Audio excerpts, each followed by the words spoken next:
This actually feels like the first weekly update back home for, I don't know how long. It feels like quite a while. It's also one that's actually quite late when it probably didn't need to be, because I have been home for a little while now, but then I went away again and then I came back. And anyway, we'll get to that. I'll give you the updates as to where things have been. Now, bear as it all may, there is a bunch of stuff I want to discuss today, this week, the week that has been. And as usual, I thought I'd start with where I've been the last week, because the last time I did this, I recorded it in Seattle, and then I pushed it out as I was rushing to the airport, and then the audio didn't quite come out as good as I'd like. People seemed okay with it though, so thank you for your support on that. So I was in Seattle. I headed back from Seattle Saturday afternoon. Ended up spending the last part of what was a very, very hectic trip going go-karting with Lars Klint. So fellow MVP, good mate of mine, we headed out to a track in Seattle and we just went nuts for the morning, which was actually really, really nice. It was a good way to finish an otherwise very sort of intense, mentally taxing time. So I headed home, got home Monday morning at stupid o'clock, because that's when the plane lands. Had about 48 hours at home and then headed down to Sydney. So I was keynoting at the Akamai security, I think they call it the cloud security event, on Thursday. And I ended up doing a lot of different events, or a lot of different things during that trip and during Akamai as well. So I did a keynote on the rise of the data breaches, which seemed to go very well, which was nice.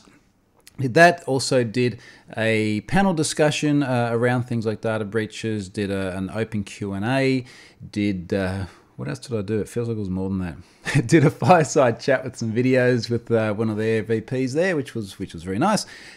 That night we had another NDC meetup in Sydney. This is the third one we've done, the third and final one for the immediately foreseeable future.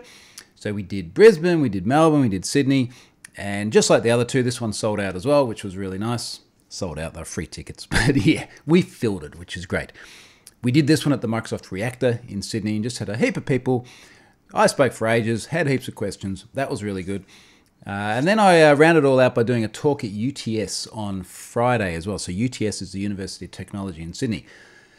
And as I sort of think about the events and things that I want to do in future, one of the things that's sort of starting to drive me a little bit more is, excuse me, is events that have influence, or events that reach people that have influence and impact some change. So I mentioned I did a law enforcement one whilst I was in the US. The one at UTS was to staff and faculty.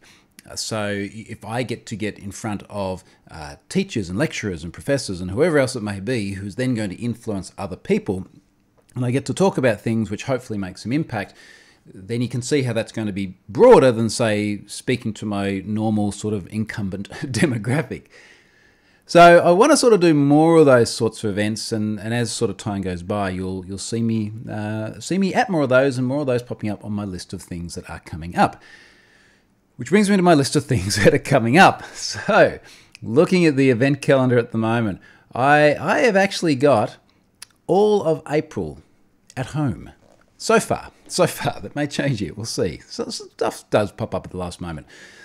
All of April at home on the Gold Coast, at least in this house. So what we've got coming up, looking over at my schedule, is we have got NDC Security coming up on the Gold Coast. That will be the next event. That's on the 29th of April through to the 1st of May. Now, this is one of my favourite events because it is walking distance from home. Also, we did it last year, and it was just the most chilled out 2-day workshop and conference that I've ever done anywhere. So it's probably going to be most relevant to those of you in Australia. If you're in Australia, get yourself in on that one. Scott Helm is going to be coming down as well. In fact, I'm going to tell you who's going to be here, because we've got some good speakers now. So we've got Scott Helm. He's going to be arriving here in a couple of weeks to stay with me for a while. Sarah Young, so she's a fantastic speaker who has recently joined Microsoft. I saw her in Ignite. When was that? 6 weeks ago, and we just really wanted to get her along, so we got her. Oren Thomas, who is now also Microsoft, used to be a fellow regional director, and Phil Hack. Many people listening to this would know Phil Hack from previous Microsoft fame, and then GitHub fame, and now independent fame. So we've got Phil coming down as well.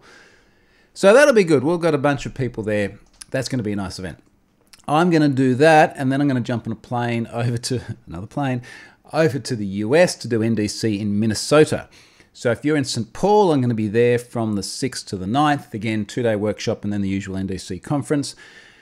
From there, I'm going to get back to New York again, and on the 13th and 14th, we're going to do NDC security. So if you're in New York, there'll be another 2-day workshop there in the middle of May. Now, I'm going to come home again for a couple of weeks, and then the June stuff. And I'm pretty excited about this. And the first thing I'm really excited about, I'm going to sort of take a tangent just to talk about this particular event. And maybe I'll just read the headline here. Info Security Hall of Fame 2019 inductee. Me. So I didn't really know this was a thing until I got the invite into the Info Security Hall of Fame. And it was one of those things where it's like, I get like emails from companies saying, hey, you're now like on the list of influential people. Can you please share this with everyone? And obviously the purpose of many of these is just to try and use myself and other people who have some influence to try and spread your whatever outlet it is that's awarding you the thing. Info Security Hall of Fame is different. It is like a genuine, legit, straight up award. And in fact, I did reach out to people when I got the email and went, like just how important is this thing? And they're like, yeah, it's actually pretty good. So I have been, I think the word is not inducted, but invited into that. And I'll be inducted into that in London on the 6th of June. So the byline here in their piece, they've said, Troy is recognised for his contribution to the advancement of information security good practice as an industry advocate through his security research, public education and outreach work, and for creating Have I Been Pwned, enabling non-technical users to discover whether their data has been compromised. Also works very well for technical users, and myself included, because I have learned I've been compromised in a bunch of places when I get the emails myself. So there's that. And, like when I look at the list of other people inducted into this, and they normally do one a year. It looks like going back quite a few years. They used to do several in one year. But it's people who I've either spent some time with and have an enormous amount of respect for, so people like Mikko Hyppinen is in there, or other people who I have not spent time with but are enormously prominent. Probably most prominent among those, Alan Turing, which is really cool. Obviously, I have spent no time with Alan Turing, but he is just an absolute massive name in terms of the contributions that he has made, particularly around encryption and World War II and Enigma and things like this.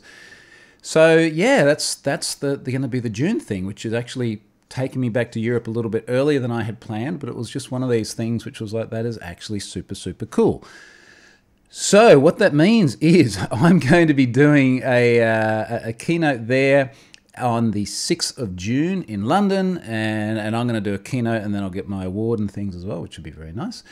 So I'll be there for the 6th of June. I will then be in Oslo not long after that, doing a couple of workshops, and then doing NDC Oslo from the 17th to 21st of June. Which is the one event which I have done consistently. This will be 6 years in a row now. And it's just like, it is literally my favorite event of the year. So I'm going to be there. I'm going to go from there to Tel Aviv. So my first Israel trip. So I'm going to be at Cyber Week in Israel from the 23rd to the 27th of June. I've left time there to do the cyber things in the conference, as well as go and visit other organizations. So if you're in Israel and you want me to come say g'day, I'd love to do that. And look, other times I've done that in places like San Fran. It's just been really cool to go and spend time with some companies. And Israel is an absolute hotbed of InfoSec. So if you're in Tel Aviv and you'd like to catch up and have a coffee or something, I would love to do that. So that's all the stuff that's coming up. Now, changing pace for a little bit. I wanted to talk a bit about data breaches because, yeah, wouldn't you know, there's been a lot of those. I'm not quite sure where I got to last week in talking about data breaches because there were a lot of them, and by virtue of having some downtime whilst doing my regional director and MVP things, I loaded a lot in. Not sure if I mentioned Bookmate or not. So Bookmate was nearly 4 million unique email addresses, names, genders, dates of birth, and salted SHA-512, which is pretty useless. 63% of those were already in Have I Been Pwned. Definitely since then, 500px, the photography site. Now, this was one of these ones that was announced back in Feb by virtue of a piece in the Register, with the incident itself often dating back some years. I can't remember exactly when 500px happened. But anyway, that was in there. We had names, genders, dates of birth. Like, it's a photography website. Why do you need someone's date of birth which is then the thing that is knowledge-based authentication to unlock a bunch of their other things. And before anyone loses their mind and says, well, because copper and you need to make sure they're an adult or 13 years old or older, you could just ask them and say, are you 13 years old? And then they could say yes or no. And then every time I say that, someone says, but they could lie. So, well, okay, I guess you can't lie about your date of birth. Anyway, stop storing stuff you don't need to store. So there's that one. Now, there was either MD5 or bcrypt password hashes, and this seems to be yet another one of these cases where some organization has looked at their database, which has been there, let's say, for a decade, looked at it and gone, it's MD5, that's not very good. What we should do is start rolling over to bcrypt. Now, this is my theory of what's happened. It would hold true with other incidents that I have seen which reflect this same theory. But it looks like what they've done is, as the opportunity has been there, so new registrations, change password, or possibly when someone logs in and they have the original password in the clear, they then go, okay, authenticate against MD5, have we logged in successfully? Yes, take the password, hash it with the good algorithm, the bcrypt, now we can overwrite the old hashing algorithm, job done, we've rolled that person over. Problem is you never get everybody logging in again. And all you're doing is you're just carrying forward this window. And I guess over time, like the total number of records or the percentage of your audience that's still using the old hashing algorithm decreases, but you've still got this problem where forever and a day, you will always have n number of passwords which are still protected by the old hashing algorithm, which is weak. So they were there, 53% of those records were already in Have I Been Pwned. And then the last one I loaded just a few days ago, this is the white pages. In fact, I loaded this while I was sitting in the airport waiting to fly down to Sydney, because this is what I do in airport lounges these days.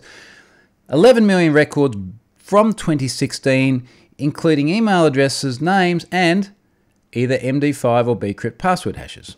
Same story again. 71% of those already in Have I Been Pwned. In both that 500px situation and the white pages situation, if you have got shitty old hashing algorithm, and you want to roll it over, do not prolong this process. The sort of one immediate term feasible way of doing this is you take your MD5s and you bcrypt them. And yes, you've got a hash within a hash, but that's fine. You abstract that away somewhere. And yes, it might take a little bit to roll over, in their case, 11 million records into bcrypt, because bcrypt is deliberately slow. But at least you get to make the switch, because as it stands, what's happened now with these incidents, with this data floating around, is everyone there with an MD5 password, you're going to get 90+% of those cracked pretty trivially. Everyone with a bcrypt, it's going to be much, much, much lower, because we're literally talking about tens of thousands of times more effort required to crack bcrypt than MD5. In fact, depending on how you look at it, depending on your work factor, you probably find it's more like tens of millions. I did the maths once. All right, so data breaches, they keep going. I've still got a heap more queued up. I get a heap more sent to me. And just to maybe change pace slightly, because I did make an explicit note of this, as I've said several times in recent updates, particularly since January, the workload of Have I Been Pwned has just been going massive. If you want to try and get a bit of a sense of what this looks like, go to Alexa. And go to the, well, when I say Alexa, it's not like the Amazon Echo thing. Go to alexa.com/site info/haveibeenpwned.com. And you'll see that Have I Been Pwned is now the 4,700 something largest website in the world. 4,741 as of the time of recording.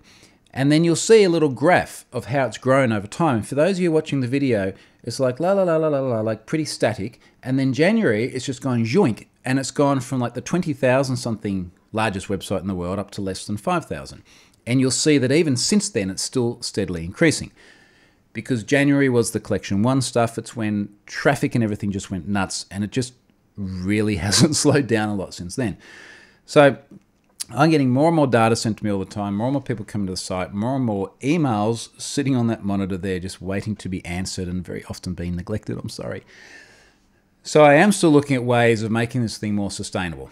And I've said many times before now in public, inevitably that will mean that something will change in the nature of Have I Been Pwned in the future. It won't be me sitting here on my own, running it with all responsibility and basically not having anyone to help me do the thing.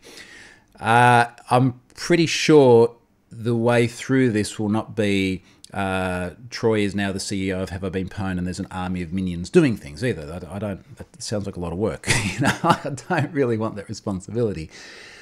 I think it will most likely be some form of acquisition in which the right organisation, there's a really, really big caveat there, the right one, looks at Have I Been Pwned and says, look, this is a great sort of project that we can take bigger, we can do many good things with, we can use the connections and the influence and everything else that it has to help individuals and to help organisations. And let's face it, there's a lot of government dependency even on Have I Been Pwned. Like, let's take all that and do something much bigger with it, but do it in a way that's more scalable and more sustainable than one bloke sitting here in his office trying to make it all work in his spare time. So stay tuned for that. It's not like I'm going to turn around tomorrow and go, hey, by the way, everything's changed. And certainly I don't have any intention for what people see and the way they use it for that to change. But at some point in time, it has to become more sustainable than what it is at the moment. So anyway, stay tuned for that. I'm going to be as transparent as I always am with the way that proceeds, and you'll hear more about that later on. Now, another topic came up. This is the sort of last major topic for today, and I want to cover this, and it's a bit of a volatile one, and it comes up every now and then, and it's reared its head again in the wake of the Christchurch massacre. And the topic is around CloudFlare, and the fact that CloudFlare is a reverse proxy. CloudFlare is used by a huge number of websites on the web. Apparently about 10% of the internet's traffic routes through CloudFlare. Not all of that traffic goes to nice sites. And I just went back to sort of, this always feels like deja vu because the same topic comes up again and again. I went back to a blog post here on CloudFlare from the 16th of August 2017. And the title of this is Why We Terminated the Daily Stormer. And the Daily Stormer is a white supremacist website. I don't even know if it's still around anymore. But anyway, it was out there spreading all the sorts of nasty shit that most reasonable people just do not want to see on the internet. They used CloudFlare for their reverse proxy services. Now, inevitably, they would have used that in part because they get caching and free SSL and stuff like this. Inevitably, they would have used it in part as an anonymization service insofar as they wanted to protect the origin web server from malicious traffic. And regardless of your views on the nature of that site, you could probably imagine how a site like that would attract rather a lot of traffic that wants to take it down. And let's be honest, who could blame them? But you get the point. So there was this real furor at the time because, and this must have been leading up to the election and a lot of crazy nutjob white supremacist bullshit going on. And a lot of people got very upset about the fact that Cloudflare's services were there, and that the narrative that often came up was Cloudflare is hosting the Daily Stormer. Now, I'm going to come back and sort of tackle the nomenclature specifically in a moment. But again, just to put it in modern context, we had the Christchurch thing happen the other day. A lot of that was then discussed online via forums such as 8chan. And 8chan is quite notorious for having a lot of people on there discussing things which many of us would find very, very undesirable and not really want to see, including white supremacist discussion and inevitably including discussions, I believe, by the bloke responsible for that incident in NZ. Now, also behind Cloudflare is things like, and in fact, I didn't even know about these ones because if I'm honest, they're not really the sorts of sites I go to, Vote and Gab, which apparently are just like hotbeds of white supremacy discussion. So the reason this has come back up again is that these also sit behind Cloudflare's services, and like the Daily Stormer, the narrative that has come up is what should happen with Cloudflare and the ability for these sorts of sites to use their services. So to clarify one point first, and we've got to be technically accurate about this, Cloudflare is a reverse proxy. So when you go to troyhunt.com and you whack that into your browser, you're going to be connected to a Cloudflare Edge node somewhere near you. You might get content which is loaded from a cached version in that local point of presence. If not, you might go through to the origin website. If you go to Have I Been Pwned, for example, when the front page loads, the page itself and all the images will load from a Cloudflare Edge node near you. If you hit the subscribe button, because you want to subscribe your email address that needs to be saved in the Have I Been Pwned database, you're going to go all the way to the origin, to the actual host. So we need to be clear that Cloudflare's model is not about them hosting content. it's about providing access to content and doing so in a manner which is more efficient, more secure because they've got a lot of protections against DDoS and things like that, and of course, more anonymous. And the anonymous bit is, I think, to be honest, where Cloudflare is a little bit different and where they do have a bit more of a role to play. I'll come back to that. The narrative I often hear is around Cloudflare should not support these sites by virtue of providing them services that people can access them. And you start to get into what is ultimately a very delicate discussion, which has got these two narratives. And I want to sort of explain what these two narratives are because there are two very, very valid sides. So one side is that when Cloudflare is there and they do what they do, including protection of the origin website, they enable these services to run. Good services, bad services, this model allows them all to run.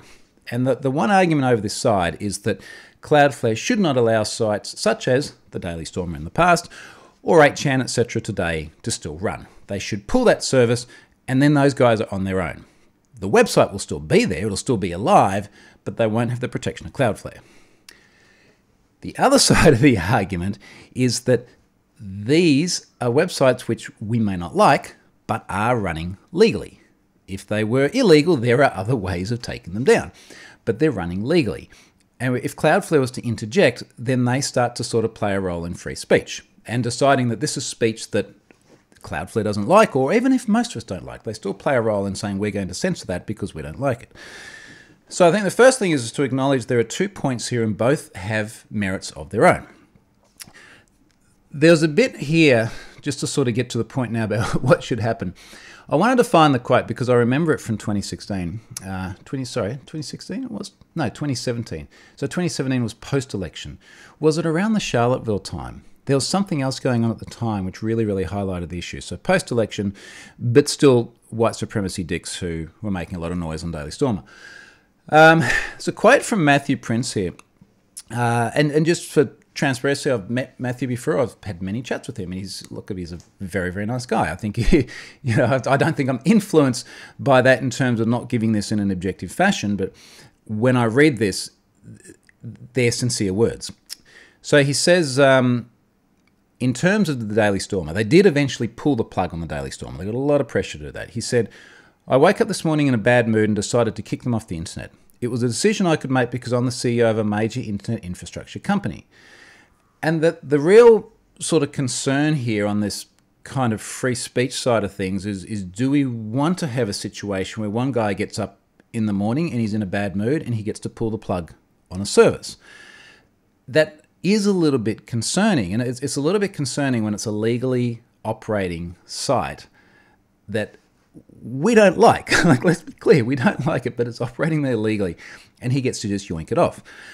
I listened to The Last Risky Business had an interesting discussion between Patrick Gray and Alex Stamos, the ex-CSO of Facebook. And, I mean, Alex would have an interesting perspective on this because being the CSO of Facebook, he's there on a platform which has had a lot of nasty stuff, not least of which was the live streaming of that massacre. So he's been in the situation where he's really had to think carefully about what does free speech mean and then what crosses the line and then what's legal, what's not legal. And Alex, I think, had some really, really interesting responses to this. So, one of the things that I learned on here is he said, look, apparently because ISIS has been classified as a terrorist group, there is a legal construct which means that their content cannot be hosted. So let's say it's in the Cloudflare case. ISIS pops up, they have a website.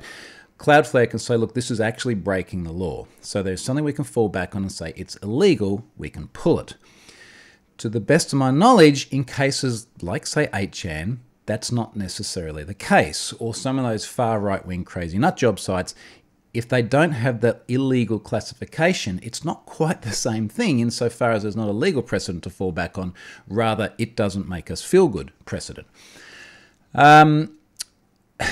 Alex sort of said they need to have a standard that can be applied to these sites. And I think this was very true. So like, how do you create, and I would hate to think that it's just a Cloudflare standard as well, but how as an industry do you have a standard that we can largely agree on? I'm sure we'll never get absolute consensus, but we can largely agree on where we say there is a bar which is somehow measurable, and beyond that, everyone agrees to start turning services off.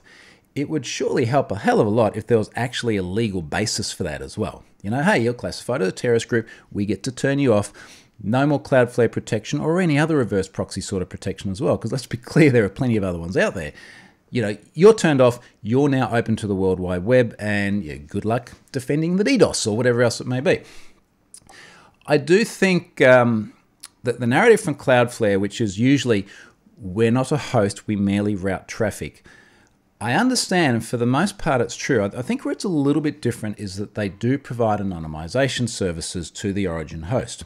And what I mean by that is that if you've got a website standing behind CloudFlare, you're worried about DDoS, part of the value proposition is that when it's set up well, other people can't see where the origin server is, and other people can't route traffic directly to there to try and knock you offline. They've got to go through CloudFlare, and then they get to do all the DDoS prevention stuff, which helps keep services like Have I Been Pwned online. So there is a little bit of a difference insofar as they do help organizations run with greater anonymity. But it almost feels like it's a little bit like the moral neutrality of encryption debate. You know, like good people use encryption, bad people use encryption. It's morally neutral that way. So I'm sort of a little bit conscious that I'm not drawing to an absolute conclusion here about what they should or should not do.